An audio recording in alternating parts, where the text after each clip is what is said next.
Hi friends, எல்லாருக்கும் வணக்கம். இதை பார்த்தீங்களா, 24ஆம் புலிகேசி பார்த்துருக்கீங்களா?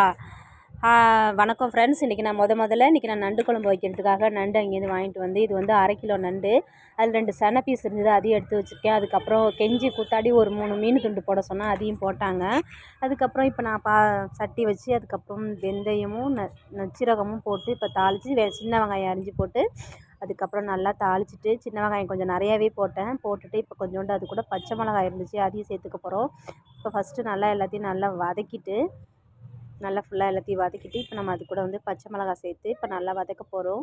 பச்சை மிளகாய் சேர்த்து வதக்கிட்டு அதுக்கப்புறம் கொத்தமல்லி மட்டும் அரிஞ்சு வச்சுருந்தேன், அதை மட்டும் சின்ன சின்னதாக நைஸாக அரிஞ்சு வச்சுருந்தேன். இப்போ நம்ம அதையும் சேர்த்து வதக்கிக்கிட்டு அதுக்கப்புறம் நான் இதில் வந்துட்டு தேங்காய்லாம் அரைச்சி ஊற்றிட்டேன். புளி கரைச்சி காரத்தூள் மிளகாத்தூள் உப்பு எல்லாம் போட்டு தேங்காயும் ஊற்றியாச்சு. இப்போ நம்ம குழம்பையும் அதோட சேர்த்து ஊற்றியாச்சு. இப்போ குழம்பு நல்லா கொதிச்சிட்ருக்கு. குழம்பு கொதிச்சிச்சு, நம்ம இப்போ அது கூட நண்டு சேர்த்துக்கலாம். இப்போ நண்டு சேர்த்து இப்போ நல்லா நண்டு வந்து நல்லா கொதிக்குது. நான் இதை வந்து ஃபஸ்ட்டு விரதத்துக்கு தான் வச்சுருந்தேன் அந்த சட்டியை. சரி இப்போது நண்டு குழம்பு வச்சுக்கலாம், பார்க்க லுக்காக இருக்குமே அப்படின்னு சொல்லிட்டு இந்த சட்டியில் வைக்கிறேன்.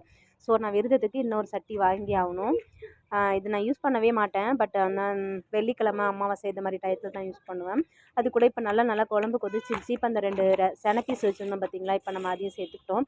ஃபஸ்ட்டே சேர்த்தோம்னா அந்த சன பீஸ் ஃபுல்லாக கரைஞ்சி போய்டுன்றதுனால அதுக்கப்புறம் தான் சேர்த்துட்டேன். இப்போ நல்லா குழம்பு கொதிச்சிட்ருக்கு. நண்டு குழம்பு வச்சு ரொம்ப நாளாகுது, அதனால் அம்மாவுக்கு ஃபோன் பண்ணி கேட்டேன் நண்டு குழம்பு எப்படி வைக்கிறதுன்னு சொல்லிட்டு. அம்மா சத்தம் மாட்டாங்க, குழம்பு வைக்கிறது மாதிரி என்கிட்ட ஃபோன் பண்ணி கேட்குறேன்னாங்க. இருந்தாலும் சொல்லுங்கம்மா அப்படின்னு சொன்னேன். அதுக்கப்புறம் என்ன பண்ணேன், கொஞ்சோண்டு பூண்டும் பெருஞ்சீரகமும் தட்டி அதையும் தாளித்து அதில் ஊற்றி இப்போ வந்து நண்டு குழம்பு ரெடி ஆகிட்டு இப்போ நம்ம இறக்குற ஸ்டேஜில் இருக்கிறோம். நண்டு குழம்பு நல்லா கொதிச்சிருச்சு. இப்போ நம்ம இறக்கிட்டு இப்போ நம்ம சாப்பிட போகிறோம். டேஸ்ட் எப்படி இருக்குன்னு பார்ப்போம். நண்டு குழம்பு இன்னும் கொஞ்சம் நல்லா இப்போ தேங்காவும் பூண்டு பெருஞ்சீரகம் தாளித்து ஊற்றணும் இல்லையா, கொஞ்சம் நேரம் இதாக இருக்கட்டும். அதுக்கப்புறம் சாதம், இது வந்து குழம்பு, அதுக்கப்புறம் வந்து எனக்கு சாப்பாடு, என் பையனுக்கு சாப்பாடு, 2 பேருக்கும் சாப்பாடு. நாங்கள் சமைச்சிட்டு இருக்கும்போதே என் பையன் எனக்கு பசிக்குது அப்படின்னு சொல்லிட்டான். ஸோ இருடா வெயிட் பண்ணடா அப்படின்னு சொல்லிட்டு அதுக்கப்புறம் ஒரு 3 மீன் பீஸ் இருந்துச்சு, அதையும் நான் வறுத்துட்டேன். என் பையனுக்கு வறுத்து பார்த்தீங்களா, 24ஆம் புலிகேசி. ஓகே ஃப்ரெண்ட்ஸ், பாய். அடுத்த வீடியோவில்